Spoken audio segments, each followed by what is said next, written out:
You know, interestingly enough, I have yet to really cover this topic on the channel, I feel. Like, at least to have it specifically be based around consciousness. I don't think I've actually done that. I'm not sure if I have.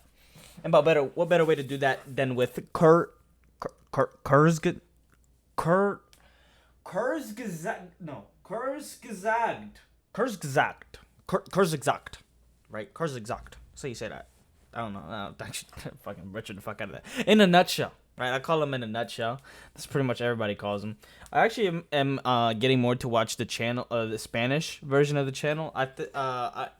I'm kind of saddened that they don't have all of the videos that they do in English. I sometimes wish that they did, but sorry.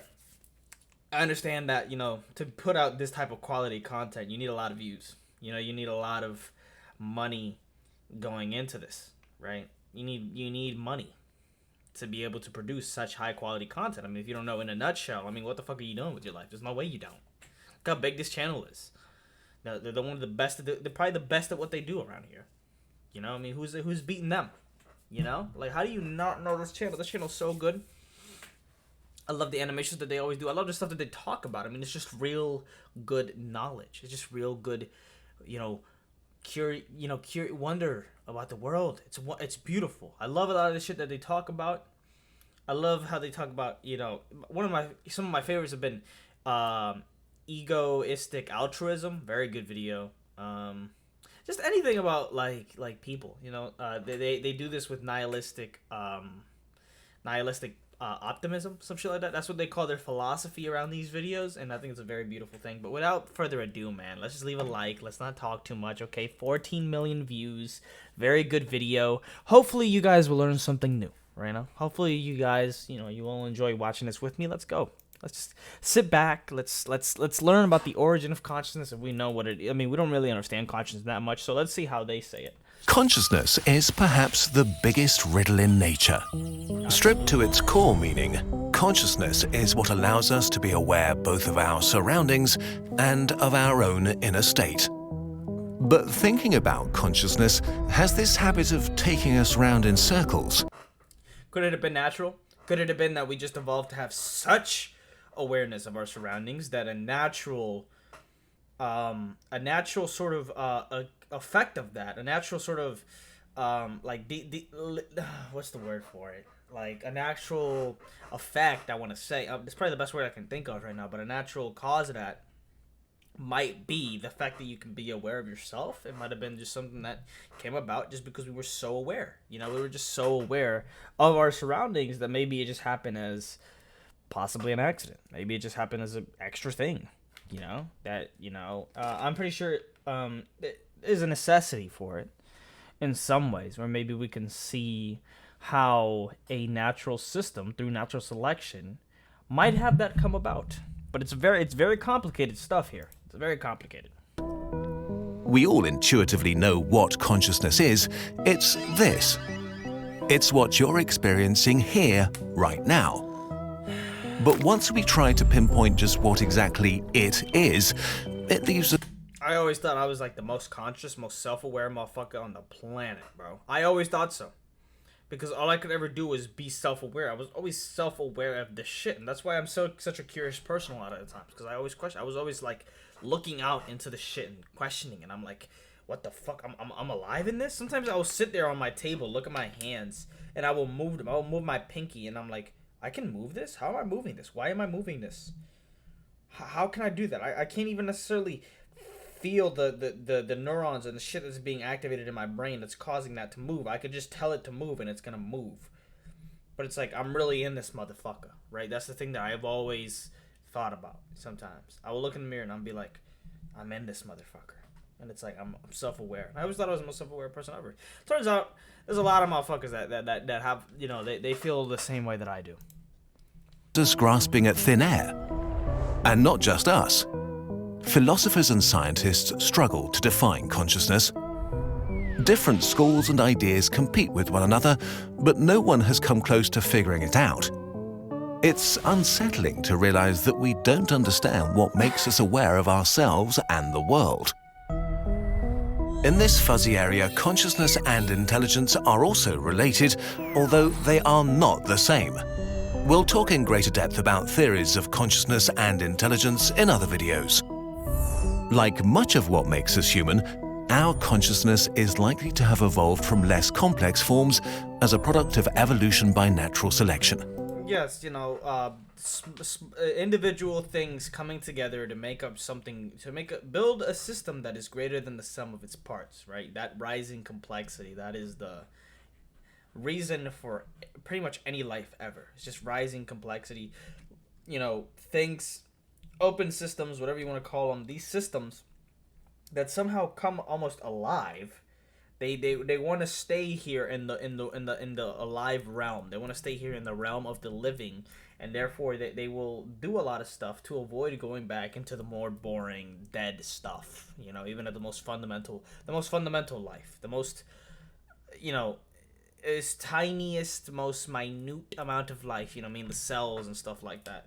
They start eating other cells. They just do all these processes with any possible energy that they might be able to find, to create to stay alive and to become more complex over time, more complex.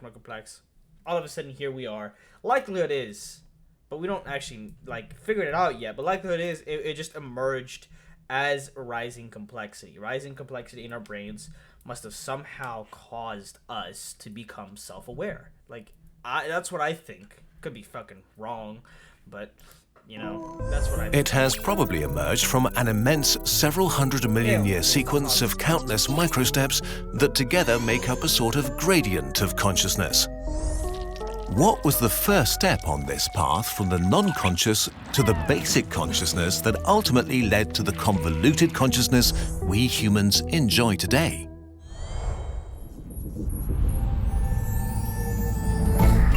Well, tell us. In a nutshell. Tell us. Take a stone. The consensus is that a stone is not conscious, though not everyone agrees even on this. Oh, panpsychist. Oh, hey, panpsychist bust through my door right now. He's like, hey, wait a minute. Some panpsychists claim that a lump of rock may have an inner life. However, there are no real grounds for any such assumption, since stones never show behavior. Their inner life can neither be proven nor disproven. A more common starting point is with living things. A living thing, or a self, is a part of the universe that sustains itself and makes more of its kind. To do so, it needs energy.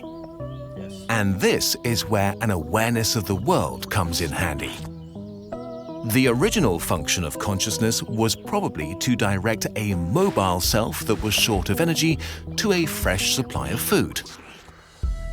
On the smaller scales of life, you don't need to be aware to find food. Trichoplax adherens, one of the simplest of all animals, moves around haphazardly. It slows down in the presence of food and speeds up in its absence.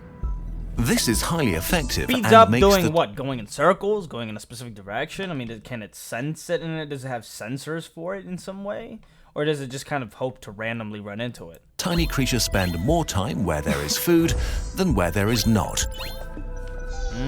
But it never moves in a particular direction towards a particular target, and there's no need for it to be conscious of its environment. The first major step towards consciousness was probably taken when mobile selves started to move themselves directionally, moving towards what was good for them, say food, and away from what was less good, say someone else who thought that they were food. Take Dugicia tigrina, a tiny worm known for its funny face.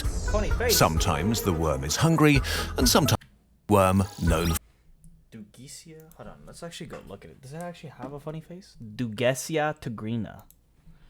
Dugicia tigrina. Face. See, somebody searched it up. I'm not the only one to search it up. Let's see it. Face? Should I search up face? Face. Funny face. Let's look at the images. Hello? What the fuck is this? Oh my god. I mean, is that really that funny? Oh my god. Looks like it has eyes. It does kind of have a funny face. Okay. He does kind of have a funny face, to be fair. That's funny. Okay, back to the video. For its funny face. Sometimes the worm is hungry, and sometimes not.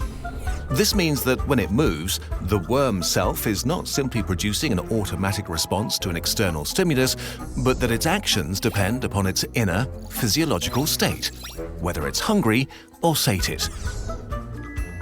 When it's just eaten, the worm is less energetic, but when starved for a while, it will move itself in the direction of tasty things. It uses chemoreceptors on its head to smell its environment and guide it in the direction where the scent of food is strongest. Okay. After finding and eating a meal, our worm buddy heads back to a dark, sheltered spot to digest it in safety, until it's hungry again. But animals that blindly follow their sense of smell don't have a concrete objective in view. They still lack any sense of where they are heading. So the next step on the ladder of consciousness is to add some perception at a distance, like vision. Vision adds context and depth to our world. With vision comes a sense of the space we and our food exist in. It adds a whole new dimension to awareness and is a huge step towards more familiar consciousness. Shit. Okay, is it that long? I'll let it play out just because I love the motherfuckers over at In a Nutshell. Gotta support them.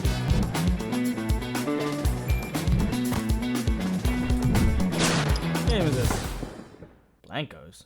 Looks like it's a ripoff of something else. What is that? Isn't that Fall Guys? Fuck. That looks smack like Fall Guys. An optical apparatus like an eye enables us to visualize our goal and lock onto it. But even at this stage, a self is only able to pursue its food as long as it sees it. So the next logical step needs to happen on the inside. To visualize food in its absence, for example, a self needs to create some sort of inner representation of the world.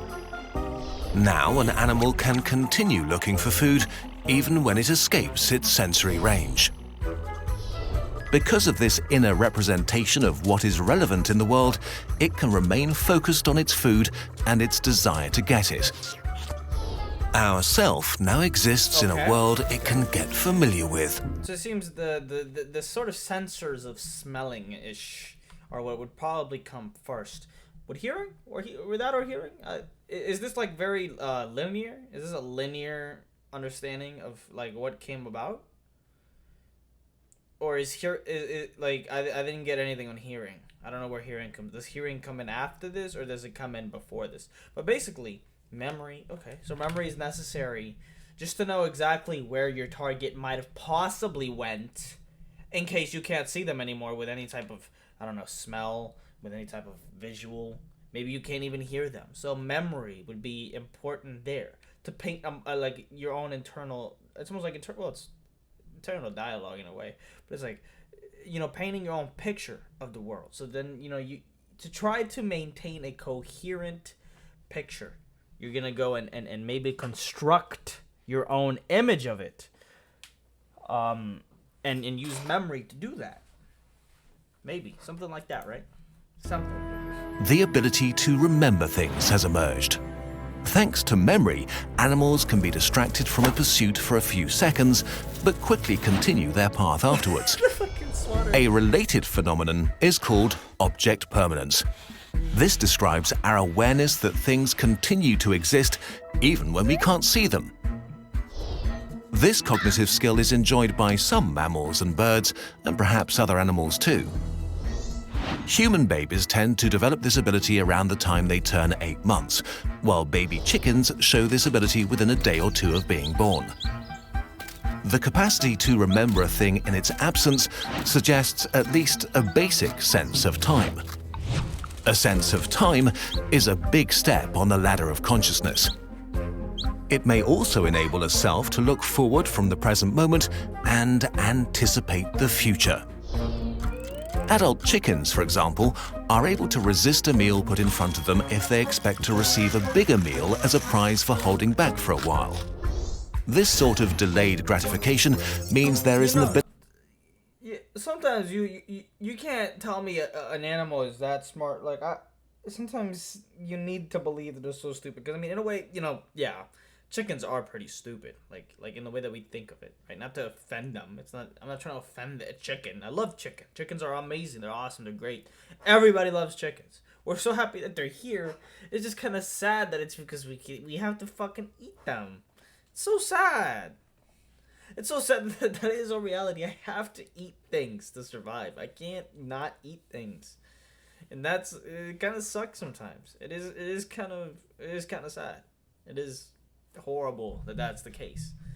But I'm glad that at least that they taste so good. Ability to visualize a reward that only exists in the future, But I which don't can feel be so quite bad a if they're challenge stupid. even for adult humans. Western scrub jays are experts in delayed gratification.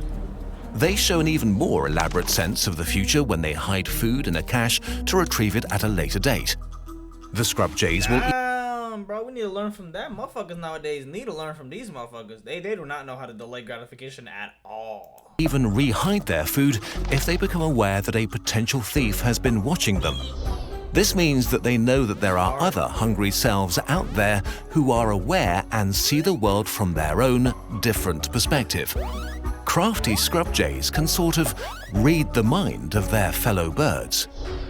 This ability to mind read is crucial for complex levels of consciousness. By putting yourself in the position of others, you can outsmart a rich competitor or empathize with a hungry friend.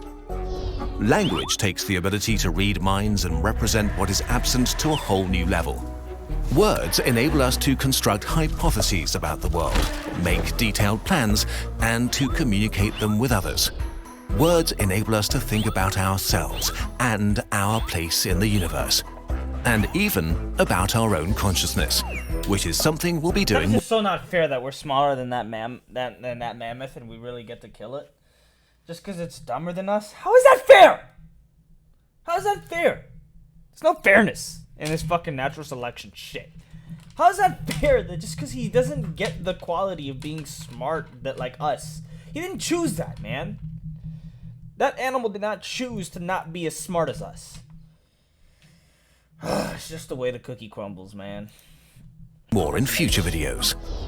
So, what is the origin of our consciousness?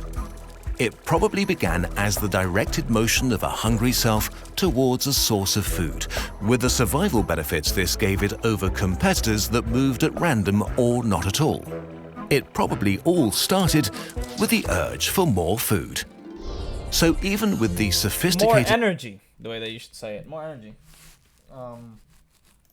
consciousness that allows us to dream about space, build skyscrapers, or obsess about novels, it's not surprising that we can't stop thinking about where we'll get our next meal. Collectively, we've put so much thought and ingenuity into getting food that we can now just get our food to come to us with little conscious effort. Add. This video is part one of a three-part video series relating to big questions of life and the universe, made possible by a grant from the Templeton World Charity Foundation. You can find our sources and further reading in the video description, or get the Consciousness book by Rupert Glasgow for free, link down below. Rupert Glasgow? What? There's a book? Excuse me. There's a book? Excuse me. Might have to check that out. Wait, do they have the playlist here? No, they only have human stuff. They have human stuff. I don't know. Can't get anything else. Part of a 3-part series. Oh, three-part series. Get the fuck out of here. Get out of here, you fucking scooty. I don't believe you. Universal basic income. Oh my god, they made one of that? Well, hopefully they talk about how the fuck it's possible, okay? Because I'd be down if we could figure out where's the money gonna come from, right? And all of that. But anyways, man, hopefully you guys enjoyed. Let me not make the video any longer than it has to be. Let me know what you guys think in the comment section down below. Let me know if you enjoyed that. Let me know. Leave some suggestions. My viewers are, a consulting firm in a sense. You guys are my live consulting firm. So if you feel I could improve on anything, feel I could talk less, let me know. I could look at the camera more. I've been saying that all the time. I need to look more at the camera, right?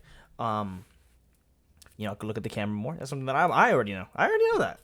Dude, I already know that I could be looking at the camera more. I'm actually really just taken aback by these fucking thumbnails though. They make really good thumbnails, and obviously, the design team over at In a Nutshell is just top notch. But hopefully, with that being said, let me know what you guys want me to react to next. Ooh, and yeah, subscribe and all that good stuff, man. I don't know what else to say. Yeah, sir.